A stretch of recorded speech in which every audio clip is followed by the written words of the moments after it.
From the newsroom of Impact Alpha, I'm Brian Walsh, and this is your Impact Briefing for Friday, September 30th. Today I'm joined by Impact Alpha's Dennis Price to hear about the new and growing opportunity in so-called refugee lens investing. Hi, Dennis, and welcome back to the podcast.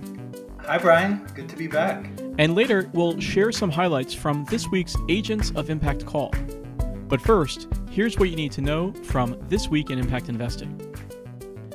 A debt for nature swap in Barbados is unlocking $50 million for conservation and resilience. The Caribbean island will buy back some of its debt with lower interest loans from Credit Suisse and CIBC First Caribbean. The new loans are guaranteed by the Nature Conservancy and the Inter-American Development Bank. Barbados' savings will go into a trust fund for coral reef protection, storm management, and other conservation efforts over the next 15 years. AXA, the global insurance firm, is putting up 500 million euros into a natural capital strategy to invest in reforestation and land conservation. The goal is to help projects pay for themselves with carbon credits. Rising carbon prices are making many conservation projects bankable, even for institutional capital, according to AXA's Jonathan Dean. Impact investing in the United Kingdom has grown nearly 10x in 10 years. The amount of impact capital has grown from roughly £830 million in 2011 to nearly £8 billion. That's according to Big Society Capital. Social and affordable housing funds account for the largest segments. A big unknown is how the government of Prime Minister Liz Truss and financial instability in the UK will affect those numbers moving forward. In an effort to advance hydrogen power technology and drive down costs, the U.S. Department of Energy has allocated $7 billion to support up to 10 regional hydrogen hubs. The goal? Produce 10 million tons of clean hydrogen per year by the year 2030 and 50 million tons by mid-century. And finally, the Media Development Investment Fund is moving to support independent media in Nigeria. This is after last year's youth-led uprising against police brutality.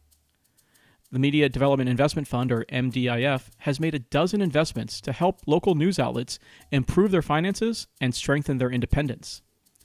Among the first cohort is Prime Progress, a solutions platform that documents responses to Nigeria's humanitarian, economic, and social issues. The decision to hire and train refugees has been a very good decision for Livara. Customers seek out the services of our skilled workforce. So you find that our salon is known to have the unique Congolese kind of styles. We wouldn't be where we are today without the help of the refugees. That's Maxima Insamenta, the CEO of Livara Cosmetics, based in Kampala, Uganda. Maxima's work with refugees is featured in a new video from the Refugee Investment Network, which this week partnered with Impact Investor Acumen to convene investors, entrepreneurs, and other development practitioners in Nairobi to discuss the emerging practice of so-called refugee lens investing. I'm joined once again by Impact Alpha's Dennis Price. Now, Dennis, you wrote about refugee lens investing this week, and it seems to have some momentum. Can you tell us what's at play here? Well, I think as we've seen with other lenses that have emerged in impact investing, think gender lens, think racial equity lens, you have a large and growing population in displaced people. Globally, that number has doubled over the last decade to more than 100 million, which is a record. So you have this large population whose economic role in the market in terms of resilience and skills and entrepreneurial capacity, and frankly, the scale of that population has really been undervalued. But at the same time, there's a demand from that group for essential products and services, for jobs, for the ability to earn a decent living, and for finance to start businesses that is really going unmet, largely outside of aid organizations. And then on the other side, you have a group of investors and companies that are beginning to see that value and see that opportunity for what it is.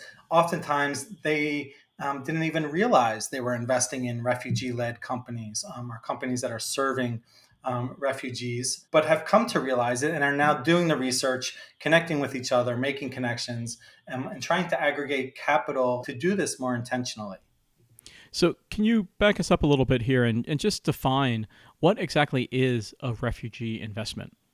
So very practically, it's actually fairly simple. An investment opportunity in a venture that is led by, or that is employing, or is servicing displaced people, or it could be a fund or a lending vehicle targeting those ventures.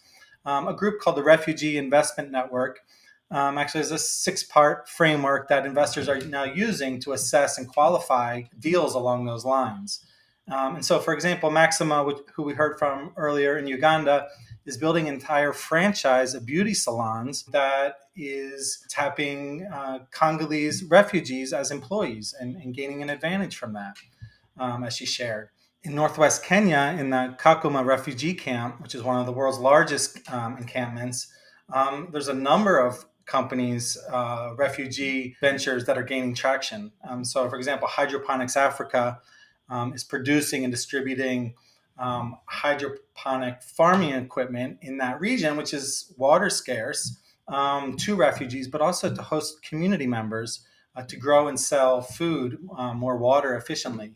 There's another firm called Kakuma Ventures, which is founded by a Congolese refugee that is installing Wi-Fi and providing educational services inside the camp and also to host communities. So this lens is it's very practical way to identify investment opportunities, but also this identity that investors are using to come together. And if you take a step back, it's a hugely valuable practice as more and more people become displaced from climate, political violence, and other issues. Yeah, it's indeed unfortunate that the population of refugees is only seeming to grow. And it appears that East Africa seems to be a hub for this refugee lens investing, according to your reporting. Can you tell us a little bit about what's happening there? Sure. Yeah. So, I mean, to start, there's millions of displaced people in the region, in Kenya and Uganda, due to political violence and other issues in the region. And the camps and the surrounding host communities have become hubs of economic activity and now test beds for this refugee lens investing. And like you shared earlier, there's this summit happening this week, actually happened today. The Refugee Investment Network has been studying the region, producing a whole series of country level reports highlighting the opportunity. Here's what John Kluge, a founder of the network, told me earlier this week. And what we do is we map the policy environment, the demographic environment, and the entrepreneurial and investment ecosystem as it relates to the inclusion of forcibly displaced communities. The field of practice is basically taking root in East Africa, and we're planning on expanding into West Africa over the next year or two. And then there's investors in the region like Kenya Climate Ventures and impact investing firm Acumen, which are realizing with their lens of, for example, investing in climate resilience or agriculture or other impact sectors in these underserved markets, that they're already very much invested in ventures impacting and impacted by refugees. So this lens is an opportunity for them to do this smarter, to do it more intentionally, and to bring others into the fold. So, Dennis, help me understand what it means to be smarter as an investor focused on refugees. That's a good question. I think, for example, these reports out of the Refugee Investment Network highlight things like policy. So a lot of the challenges refugees face when they're in a new country is basic things like, are they able to get an ID? Are they able to get a bank account? Are they able to work?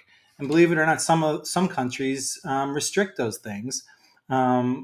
Kenya, for example, is a bit more progressive, and last year passed a law to enshrine more economic rights for refugees. So understanding that policy environment when you're going into a particular country is important, but also then the investor environment, and then a pipeline of ventures. So I think some of the work that is going on is understanding who already is in the region, like you said, potentially already investing in unintentionally in refugee ventures or ventures that impact refugees.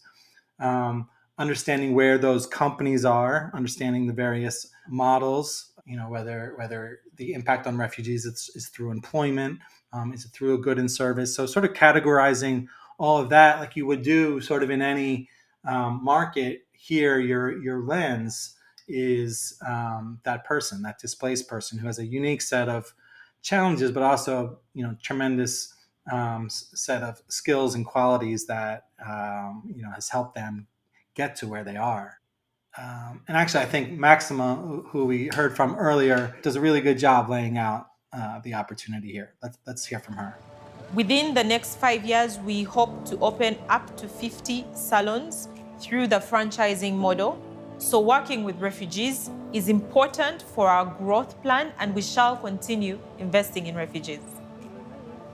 To others in the business community, I would say that the opportunity is there, and the time is now to invest in refugees. All right, thanks so much for reporting, Dennis. Very interesting to learn about refugee lens investing. And speaking of lenses to impact investing, this week's subscriber-only Agents of Impact call featured women fund managers from across the capital stack who are engaging in gender lens investing. They spoke of the challenges they're facing, but also the positive impact that they can make. What happens with entrepreneurs is what happens with female fund managers. We are overtrained and over-mentored and underfunded. And now we need the conversation to move from we believe in this and we think there's something that can make a difference to really just putting your money where your mouth is. So yes, actual money. That's Africa Trust Group's Lalimba Piri. Despite the obstacles, her South Africa-based fund has managed to raise $10 million to invest in seed-stage female entrepreneurs. Another guest, Anna Raptis of Amplifica Capital, has faced similar fundraising challenges, this time in Mexico City.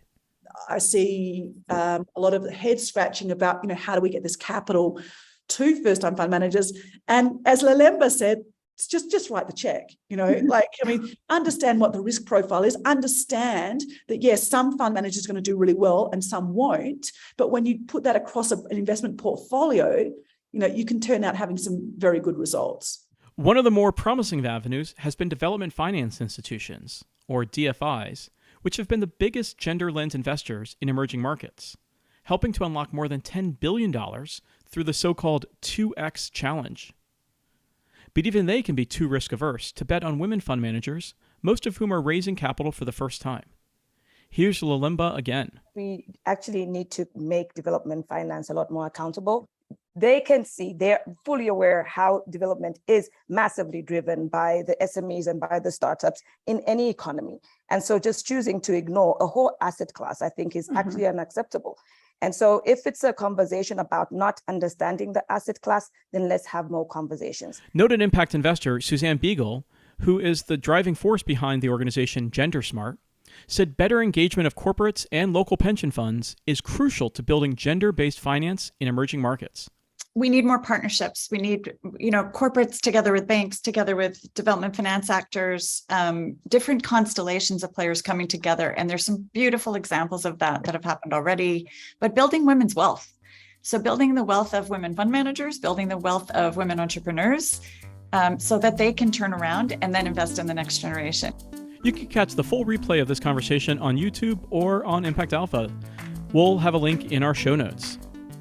That's going to do it for this week's Impact Briefing. Thanks to Dennis Price and our producer extraordinaire, Isaac Silk. Are you ready to try Impact Alpha? Sign up for Impact Alpha Open, which is free of charge, directly at impactalpha.com. Want to go deeper? Grab a subscription and get full access to the site, Agents of Impact calls, and the daily email brief. Just go to impactalpha.com/subscribe and choose an annual subscription. I'm Brian Walsh, Head of Sustainability for the capital markets firm TP ICAP. Until next time, take good care.